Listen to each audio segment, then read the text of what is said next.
Bus దిగి ఊర్లకు అడుగు పెట్టంగానే గుంతలు కంకరదేలిన రోడ్లు, మోరీలు సక్కగా లేక గల్లీల వారుతున్న మురికి నీళ్లు, కరెంటు స్తంభం మీద బుగ్గలు కూడా సక్కగా ఎలగకపోతుండే. ఇక దోమల బాధ చెప్పవశం కాదు, ఏడవాడితే ఆడ చెత్త చెదారం. ఇది మునుపు, కానీ ఇప్పుడు ఊరంటే గిట్లుండాలే అన్నట్టు మారుతున్నాయి పల్లెలన్నీ. అంతటా అన్ని తీర్ల సౌలతులు చేస్తున్నారు, ఊర్లను అద్దం లెక్క తయారు చేసుకుంటున్నారు. ఇప్పుడు గిమ్ముచ్చట ఎందుకంటే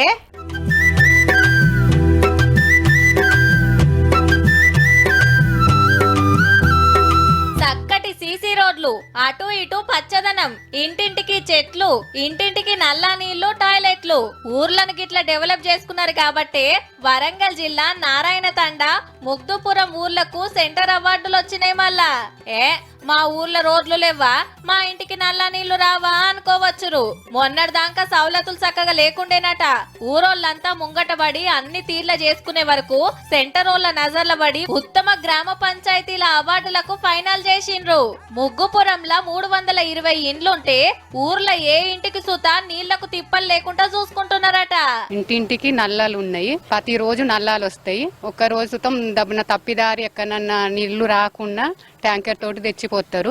గ్రామంలో ఉన్న ప్రతి ఇంటికి మరుగుదొడ్డి ఏర్పాటు చేసుకున్నాము. కొంతమంది ఆర్థికంగా లేని వాళ్ళు ఇబ్బందుల పడతాన్లు అని చెప్పి కూడా వాళ్ళు ఒక అడుగు ముందేసి గవర్నమెంట్ అవి వచ్చే డబ్బు వాళ్ళే కట్టించారండి. మాకు అందరికి సంతోషంగా ఉన్నది, మా గ్రామానికి అట్లా వచ్చినందుకు. ఇంకా మాకు అట్లాంటి అవార్డులు ఇంకా రావాలి. అందుకు మేము అందరం గ్రామ ప్రజలం అందరం సహకరించి కృషి చేస్తాం మా సర్పంచ్ గారికి. నారాయణపురం తండాల 190 గడపలు ఉపాధి హామీ పథకం కింద రోడ్ల పక్కన చెట్లు పెట్టి ఊరోళ్లే మంచి షెడ్ ఆర్చుకుంటున్నారు. గల్లీల చెత్త చెదారం కనబడదు, గల్లీ రోడ్లు సుత పెద్దగా చేసుకుంటున్నారు. రోడ్లు వేయించడం, 12 ఫీట్స్ రోడ్లు వేయించడం, చెట్లు నాటినాం. బెంగళూరు నుండి చెట్లు తెప్పించినాం.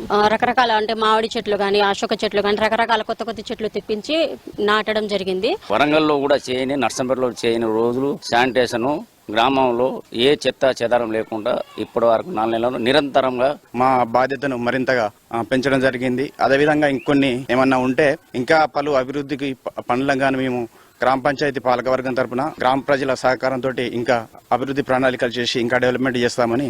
సెంటరోళ్ళు అవార్డులు ఇస్తారనో, టీవీలు పేపర్లలో వార్తలు వస్తాయనో కాదు, ఊరు మంచిగా ఉండాలని అందరు ముంగట పడ్డందుకు ఢిల్లీ లెవెల్లో గుర్తింపు వచ్చింది.